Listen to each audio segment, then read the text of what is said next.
오늘 이 시간에는 마태복음 16장 24절로 27절을 중심으로 해서 대속주님의 세 가지 당부란 제한 말씀을 상고하는데 성령님의 감동, 감화, 역사하심의 힘이고 피차의 은혜 받기를 원합니다.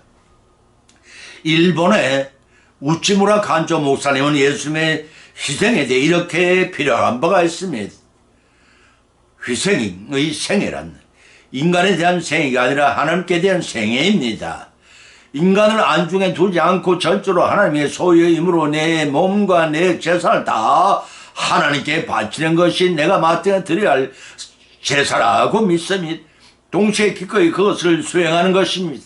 그것이 곧 참된 의미에 있어서의 희생의 생애입니다. 하나님을 안중에 두지 않고 단지 다른 사람을 위하여만 몸을 바치는 것도 희생이라고 말할 수는 있습니다. 그러나 먼저 하나님께 제물로 살아있는 자기 자신을 그 제단에 바치고 그 다음에 그것을 힙살이 동포를 위해 바칠 수가 있는 것입니다. 따라서 하나님이 일이 먼저요, 사람 일은 나중입니다. 다시 말해서 신앙이 먼저요, 도덕은 나중입니다. 먼저 하나님과 화목하지 않고는 사람은 깊이 그리고 순수하게 사랑할 수가 없습니다. 때문에 종교의 필요성이 여기에 있습니다. 참된 종교는 하나님과 사람과의 관계를 주며 사람을 하나님 앞에 어려운 존재로 만들어 그 결과 사람과 사람 사이 화목을 가져다 줍니다. 결국 성실한 마음으로 하나님께 살아있는 제사를 드리지 않는 생애의 참된 희생이란 없는 것입니다 라고요. 사랑하는 성도 여러분, 여러분은 그 희생에 대해 어찌 생각하시는지요? 예수님을 본받아 어떤 희생적인 삶을 실천해 나가는 삶을 살아가고 계신다고 여러분은 지금 참할 수가 있겠습니까?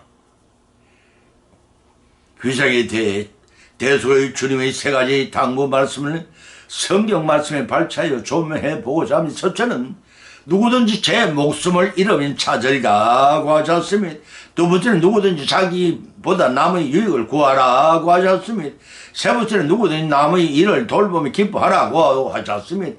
이상한 세 가지 말씀을 몸으로 삼고 상고하는 가운데 성령의 역사하심의 피차에서 은혜를 받고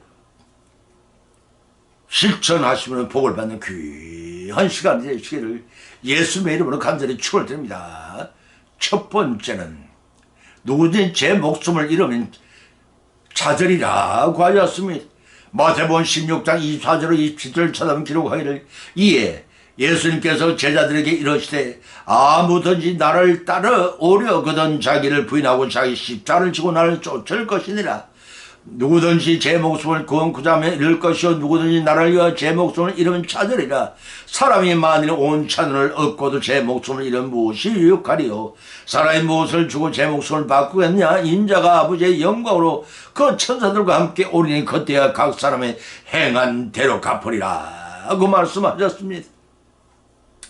주님의 생애가 십자가의 고난과 영광의 부활로 집약되듯이 주님을 따르는 제자들의 삶도 역시 그럽니다. 그런데 사랑하는 성도 여러분, 내 자신은 주님 제자의 삶을 산다고 이유로 말하면서도 아직도 십자가 고난은 없는 영광만을 고집하고 실생활에 살아가는 우리 신앙생활의 아닌지를 한번 좀 돌이켜보시기 바랍니다. 디모데후서 2장 11절로 12절에 기록하기를 믿보다 이 말이여 우리가 주와 함께 죽었으면 또한 함께 살 것이요 참으면 또한 함께 왕노릇할 것이요 우리가 주를 부인하면 주도 우리를 부인할 것이라 고 밝혀놓고 있습니다.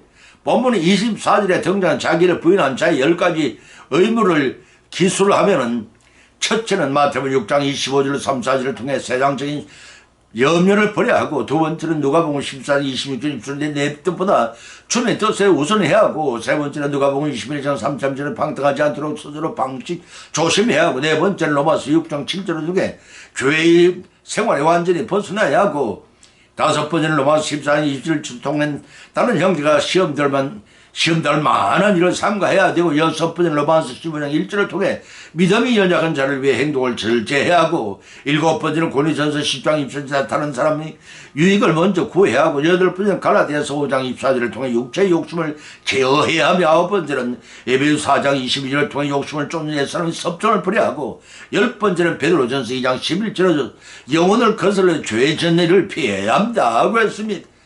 이러한 자기의 부인은 최종적으로 보면 24절에 자기를 부인하고 자기의 십자가를 지고 나를 쫓을 것이나 하고 선언하셨습니다. 그런데 그런 차원에서 예수님은 자신의 수란을 만류했던 제자 베드로를 호되게 책망하시며 제자됨의 참 본질에 대해 언급하지 않습니까? 그것은 죽음에 임박한 시점에 유언과 같은 압축적이면서도 가장 기묘한 교훈이 아닐 수가 없습니다.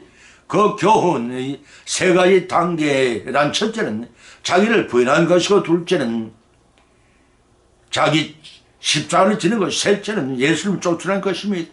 특히 여기서 자기 부인은 예수님을 따르는 자기의 요구되는 소극적인 측면으로 육신의 타락한 본성을 하나님 앞에 굴복시키는 것을 말합니다. 또 자기 십자가를 지는 것이라는 뜻은 예수님 따르는 자기의 요구되는 적극적인 측면으로서 그리스도의 복음을 위하여 자신을 희생하는 것을 의미합니다. 또한 쫓을 것이라는 헬라어 아콜루데이토라는 말은 현재 명령의 시제로서 전심전력으로 끊임없이 계속적으로 쫓아야 할 것을 의미합니다. 본문 25절은 자기를 부인하고 자기 십자가를 지고 주님을 쫓는 자들을 향해 말씀하시기를 누구든 제 목소리를 잃으면 찾으리라 하신 말씀은 이런 제자 도의 당위성을 설명하신 것입니다. 제자 도의 본질은 제자들이라면 누구나 선택해야 할 유일한 도리로서 이해해야 합니다. 자신이 예수님이 제자라고 하면서 자기 목숨만을 구하는 삶을 산다면 그는 오히려 목숨을 잃게 될 것입니다. 반대로 제자 도의 본질에 따라 자기를 버리고 자기 십자가를 메고 예수님을 쫓는다면 그는 오히려 버림받은 생명을 얻게 될 것입니다. 이 같은 역설은 세상을 구원코자 자신을 버리시는 예수님의 십자가 뒤에서 알 수 있듯이 기독교의 생명의 역설법이라고도 명명할 수가 있는 것입니다. 따라서 이 생명의 역설법은 세상에서 살 동안 현세적인 평안과 안전만을 몰두하는 사람들에게 경고가 됩니다. 그렇지만 이 세상의 안락보다는 하늘나라의 멸류관을 소망하며 십자가의 길을 걷는 사람들에게는 한없는 위로의 말씀이 된다고 하겠습니다. 주님께서는 보면 26절에서 가정하여 말씀하시기를 만일 온 천하를 얻고도 제 목숨을 잃은 무엇이 유익하리요 그 반문하신 것처럼 이 말씀은 세상의 무가치성과 생명의 절대성을 대조시키고 있는데 본질에서 온 천하는 세상적인 영화들의 총체적인 집합제일지라도 이것들은 자기 목숨에 비하면 아무런 가치를 지니지 못한다는 뜻입니다.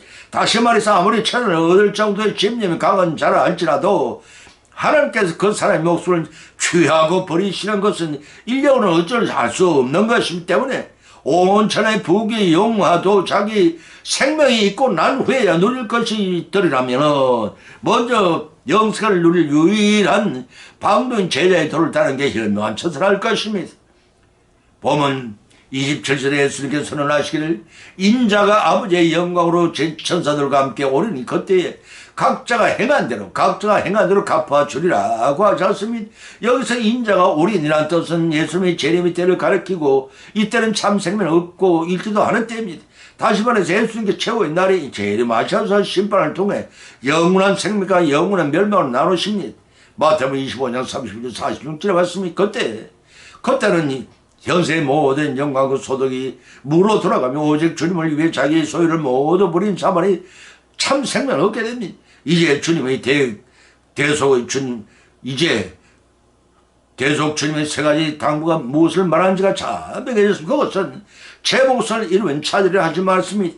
이를 깨닫고 주님을 쫓기 위해 목숨을 버리는 사람을 영위할 때 오히려 영생의 길을 열어주시는 축복을 받고 누르시는 우리 모두의 성령의 믿음 시간이 되시기를 예수님 이름으로 간절히 축원을 드립니다. 두 번째는 누구든지 자기보다 남의 유익을 구하라고 하셨습니다. 고린도전서 10장 23절로 24절과 31절 31절 처럼 기록하기를 모든 것이 가하나 모든 것이 유익한 것이 아니요 모든 것이 가하나 모든 이 덕을 세우는 것이 아니니 누구든지 자기 유익을 구치 말고 남의 유익을 구하라. 유태인에게나 헬라인에게나 하나님의 교회나 거치는 자가 되지 말고 나와 같이 모든 일에 사람을 기쁘게 하여 나의 유익을 구치 아니하고 많은 사람의 유익을 구하여 저희로 구원을 얻게 하라고 말씀하신 바 있습니다. 본문의 말씀은 우상제물을 먹는 문제가 그리스도인의 자유와 밀접한 관련이 있음을 언급하고 있는데 모든 것이 가라 모든 것이 유익한 것이 아니다라는 전제로 성도의 행동 원칙을 두 가지를 요약하여 제시하고 있습니다. 첫째는 그리스도는 언제나 자기보다 다른 사람의 유익을 먼저 구해야 한다는 것입니다. 본문의 저자 바울은 이를 설명하기 위해 우상 제물 식사를 거론했습니다. 다시 말해서 그리스도인은 자유롭기 때문에 그것이 우상 앞에 바친 물질이 있더라도 끊임없이 감사로 먹을 수가 있다는 것입니다. 만일 우상 제물을 먹는 것이 아직 영적으로 성숙하지 못한 자들의 양심에 영향을 미쳐 실족할 가능성이 있다면 먹지 않는 것이 미덕이요 그 자유를 올바르게 사용하는 것이다 하고 교훈하고 있습니다. 따라서 다른 사람을 실족케 하면서까지 자유를 행사하는 것은 진정한 자유 사용이 아니요 그것은 방종이나 할 것입니다. 둘째는 그리스도인은 무엇을 하든지 하나님의 영광을 궁극적으로 목표로 삼아야 한다는 것입니다. 이는 하나님께 인간을 창조하신 목적과 일치합니다. 이사야 43장 7절의 말씀이 이 두 번째 행동 원칙 역시 첫 번째 행동 원칙과 일맥상통하는 것으로 다른 사람에게 거치는 자가 되어서는 안 되며 자신의 유익과 권리를 포기해서라도 다른 사람을 구원하여 하나님을 기쁘시게 해야 한다는 것입니다. 이런 하나님의 입장에서 한 영혼을 99마리 양을 두고 길을 잃은 1마리 양을 찾을 만큼 이 세상의 만물보다 더 존귀한 존재이기 때문에 만일 나 자신의 자유 행사로 한 영혼이라도 실족하게 된다면 이보다 더 큰 하나님의 영혼을 가리는 죄악도 없을 것입니다. 따라서 우리는 본문을 통해서 가지 교훈을 얻게 됩니다. 저지른 극도의 이게 죄가 팽배한 요즘 성도라면 나 중심 생각에서 벗어나 나를 먼저 고려하는 이타적인 생활을 해야 합니다. 개인의 유익을 위해 자유를 추구하기보다는 공동체 유익을 위하는 삶이 될 때 그것은 진정 성도에게서나 교회에게서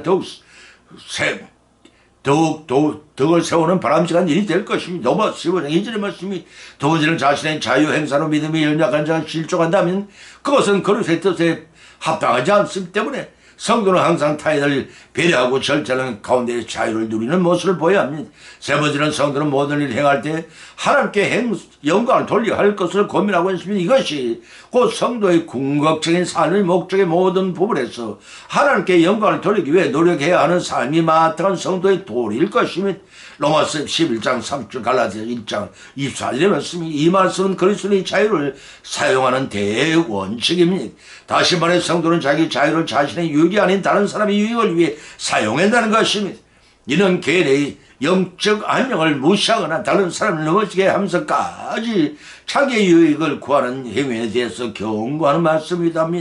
빌립보서 2장 4절의 말씀이 본질에서 자기 유익이란 우상의 재물을 먹고 일시적으로 정신적으로 육체적 만족감을 얻는 것을 가리킵니다. 또 남의 유익이란 자신의 영적 유익을 절제함으로 다른 사람의 영원한 구원으로 인도하는 것을 말합니다.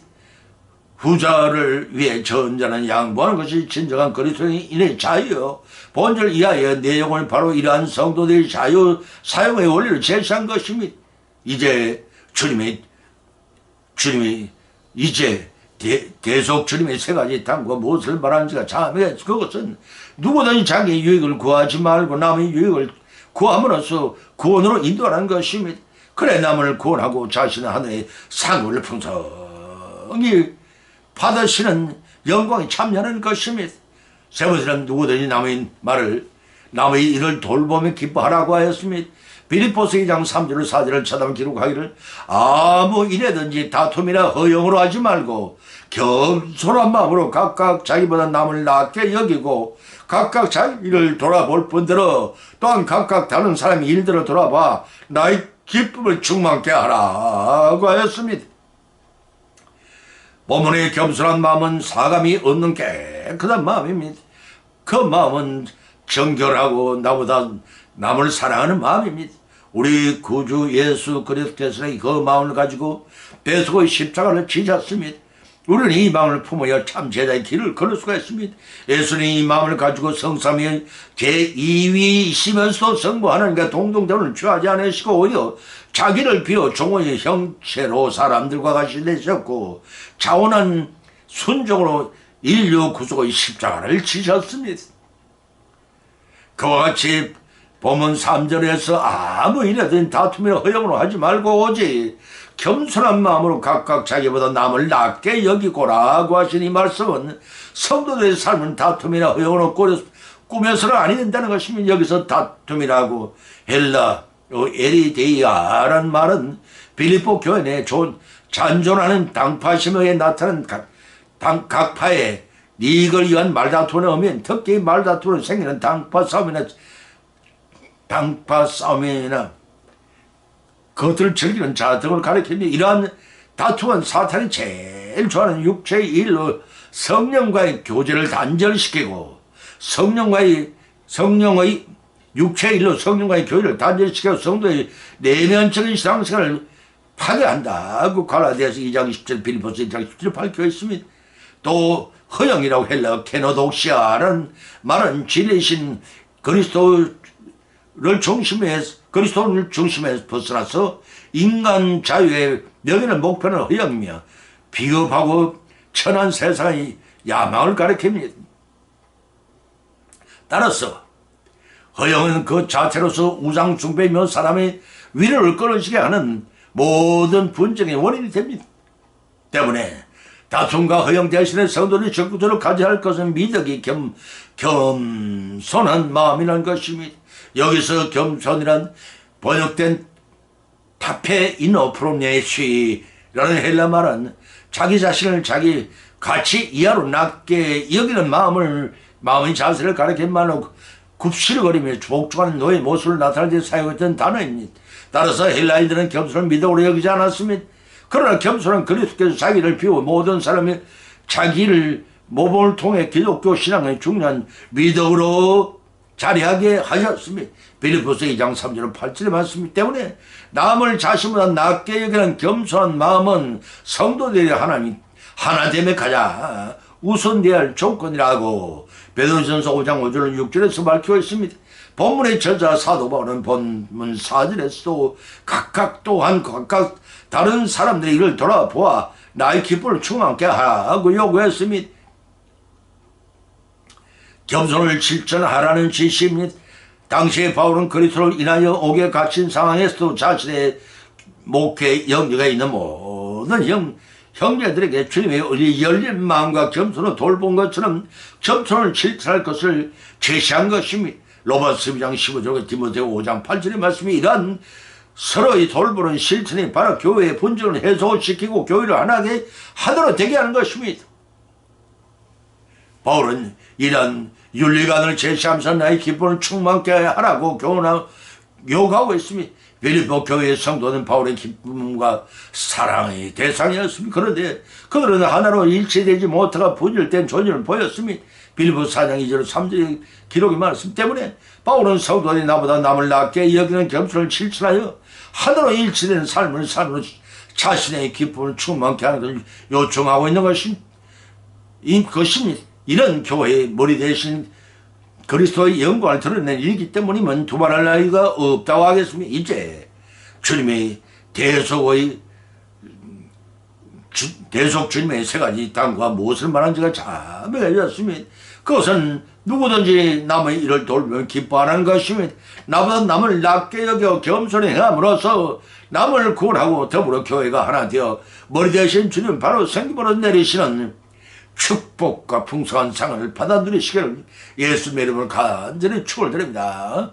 결론을 맺습니다. 오늘 대속주님의 세 가지 당부란 제의 말씀을 상고하는 가운데 피차의 믿음대로 은혜를 받아 또한 세 가지 교훈을 받은 줄 압니다. 그 첫 번째는 대속주님의 세 가지 당부는 누구든지 주님을 위해 제 목숨을 잃은 자들이라고 하셨습니다.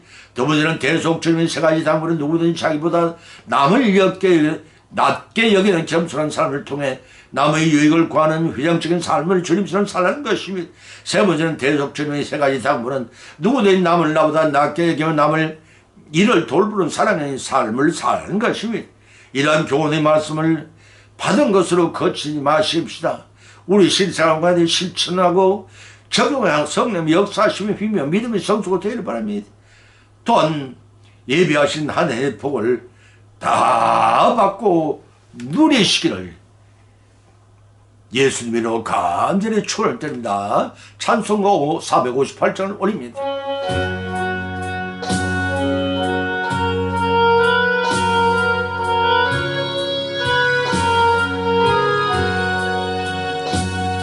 너희 마음에 슬픔이 가득할 때 주님 위로해 주시리라.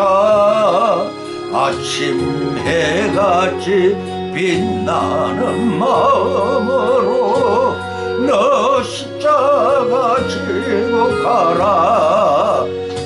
참 기쁜 마음으로 십자가 지고 가라. 네가 기쁘게 십자가 지고 가며 슬픈 마음이 외롭한데 이를 따라서 주시는 은혜로서 가란 심령의 힘을 얻고 주님 언약한 말씀을 기억하고 너 십자가 지고 가라. 참 기쁜 마음으로 십자가 지고 가라. 네가 기쁘게 십자가 지고 가며 슬픈 마음이 위로받네.